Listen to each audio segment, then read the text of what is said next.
Casey decided she needed to search for Abby. She got up, threw on her clothes, and burst out of the tent. Her heart raced, and she almost fell over as she slipped her sneakers on without untying the lace. The tent her parents and Abby's parents were sleeping in remained still, which suited Casey just fine. She didn't want to alarm anyone. Not yet, anyway. Casey looked around the campsite, trying to think where Abby might have gone. Near their tent was a small trail.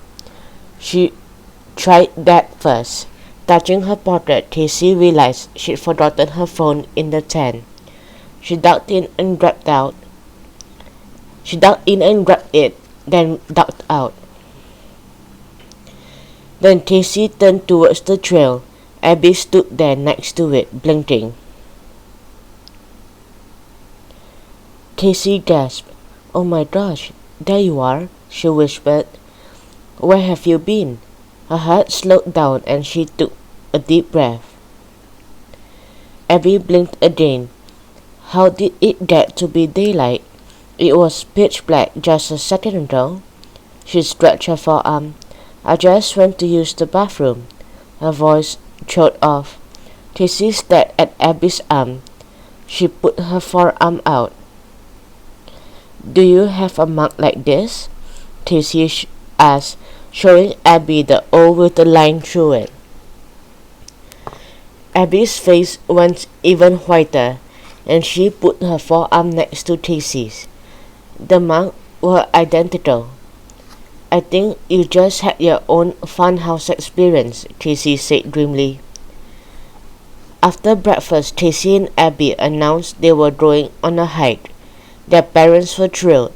Casey imagined they were hoping she and Abby had become best friends. Neither of the girls mentioned anything. Something strange was going on.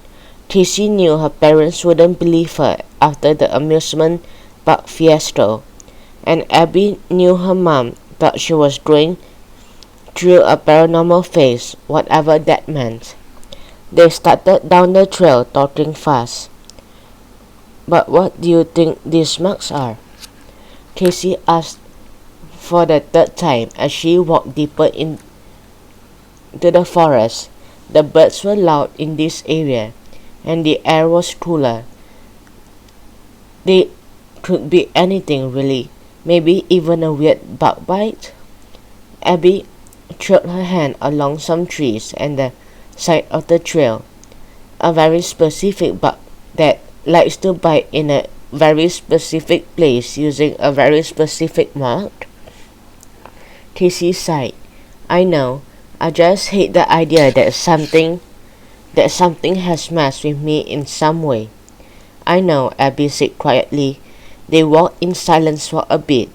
They know exactly what it's like to be messed with. Casey knew she was talking about school and how mean kids were to her. Her gut twisted. "But you think I just bring it on myself?" Abby looked away into the forest.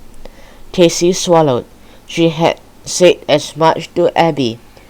She made it seem like it was Abby's fault that people picked on her, not the fault of the kids who were being mean, or her fault for never saying anything. "Abby, I'm sorry."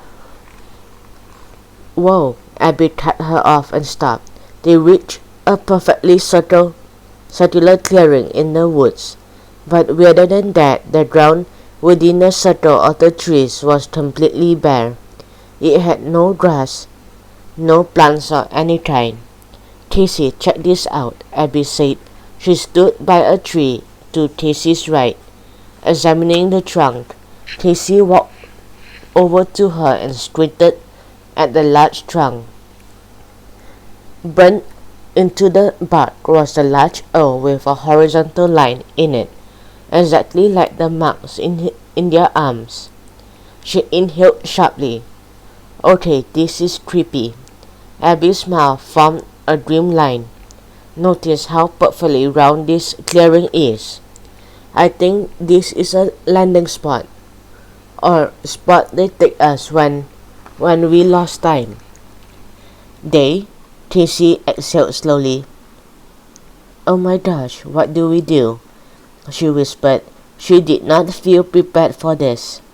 Abby had been interested in this stuff for years, but Tracy only just now sort of believed even that aliens even existed, and she wasn't even sure. She felt out of her league.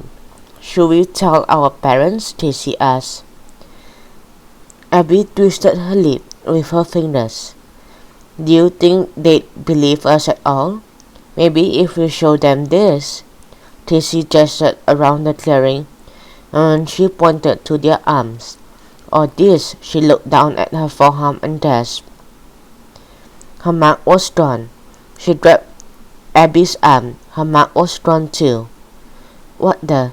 Tracy said. Abby closed her eyes and opened them. I think we're dealing with a really intelligent species. That means they know to keep fairly hidden. I don't think our parents will believe us. I think it's up to us to save ourselves. Tracy took a deep breath and tried to think. Okay, we need a plan. She paced back and forth in the clearing. If they are smart enough to stay hidden, that means we have to be stealthy too. I think we should make it seem like we are sleeping in our tents, and then hide in the forest to see if something happens. Abby twisted her lips again. But we don't even know it's happening. They take us when we don't even know it. Tracy faced Abby. This time it'll be different though. How? Abby said. Tracy smiled.